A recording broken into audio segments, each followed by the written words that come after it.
Welcome to Cinematicz, finding out what movie is your movie this weekend. I'm Sean O'Hara, and I just want to apologize for getting our last review out last week a little bit late. Fields was out of town, and we had some problems with the editing and getting it out, so because we ran into some technical difficulties. So sorry about that. This week we are doing Harry Potter and the Deathly Hallows Part 2, so check it out.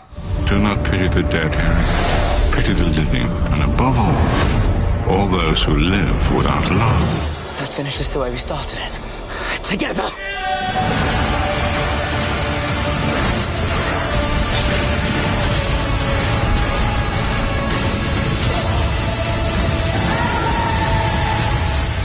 Only I can live forever.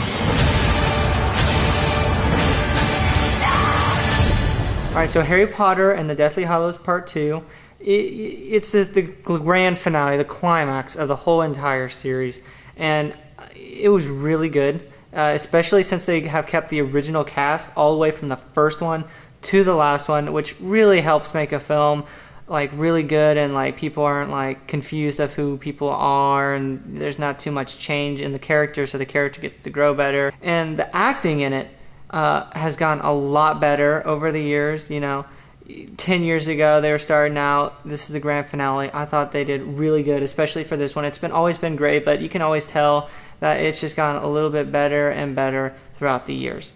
Action, it had a ton of action for a Harry Potter film.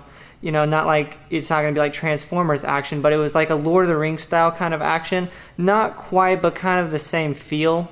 It was throughout the whole movie. It wasn't just one scene at the end or one scene in the beginning. It was fairly consistent throughout the whole entire movie, and I loved it. As far as originality goes, you know, it is part of a series, and the series is about these kids who go to the school to learn about magic and use it for good and not for evil, and that in itself is very original. So this film, I would say, is fairly original, and it's just, you know, the climax of the whole entire series. Overall, I would give it a 5 because everything in it was just beautiful. The lighting in it was absolutely amazing. The action in it was amazing. The acting in it was amazing. It was my favorite out of the whole entire series. Now, if you're going to go see it in 3D, I would either be a really hardcore Harry Potter fan or just have the money to go see it, because I didn't think the 3D was the strongest 3D I've ever seen. It wasn't bad. It added a little bit of depth, but it was not the best 3D I've ever seen. So, what did you guys think of Harry Potter? Did you guys really enjoy it? Was it good in 3D? Was it good in IMAX 3D?